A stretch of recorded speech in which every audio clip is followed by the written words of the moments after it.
So the plan is to make an art journal page using a simple piece of art paper which I prepare with white gesso so it can receive all the mediums I want to add. So for this collage I want to include several magazine images. This is a drawing of an imaginary being in preparation for a theater production. And the second image is a photo of what the sketch looked like in reality. I was intrigued by these images and I will be cutting them out, including a third image which came from a completely different article, but may complement my basic idea. So now to the background. I use very cheap watercolor paint. I add two different colors, first a yellow, then a blue, and of course it turns green. And then I add some alcohol spray and also some alcohol splatter. I also added some salt, and then the whole thing had to dry quite a while. And then when it was dry, I took my credit card to scrape off the salt. I find that's the easiest way to get back to a nice and smooth surface, and I did it off camera in my garage because it makes a bit of a mess. Next, I prepare my transfer by taking off some of the excess paper and adding some Mod Podge. Now, this magazine page was very glossy to start with and resisted very much to become a transfer. So rubbing off the excess paper really took me a long time, and even then the image did not come out very crisp. Now, whenever you do a transfer, you do have to use water in order to rub off the excess paper, but because I used watercolors on the background, it of course took some of the coloration off as well when I had to dry my image. But I thought I'd take advantage of it, so I took my wet wipe, as you can see here, and I actually wiped off more color than you saw on the video. Sorry, I don't know why that part was not caught, but I simply just dragged my wet wipe all across the page, as you can see here. And then I got out my gelatos and did a bit of coloring. And I think from here on my steps are easy, although I took lots of different steps before I was happy with the page, and it was a bit of a challenge. So I hope you will enjoy watching me put this together. Like always, any mediums I will be using will be in the captions. Enjoy the music, and I will talk to you towards the end.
Now, just about here, I added a couple of things off camera, mainly some white acrylic paint splatter. I also used my Posca pen to make a loose outline all around the circles. And now I am altering the silhouette down here. I just didn't feel the shape was really fitting. So just by using my X-Acto knife, I changed it up a bit. Of course, I also repaired the white outline.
So a little bit of glitter on the wings was my last step.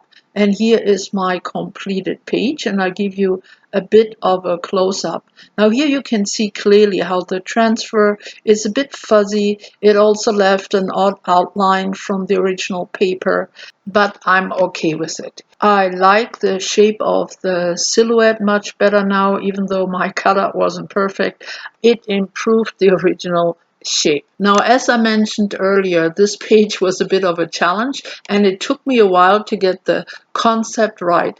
I like to think that the turquoise bubble arch makes sense and pulls the images together. To me, the lighter area also gives a bit of movement, and with those bright ceiling bubbles, I was able to bring in a contrasting color, and it also gives me the feel of theater. Thanks for coming, and bye bye for now.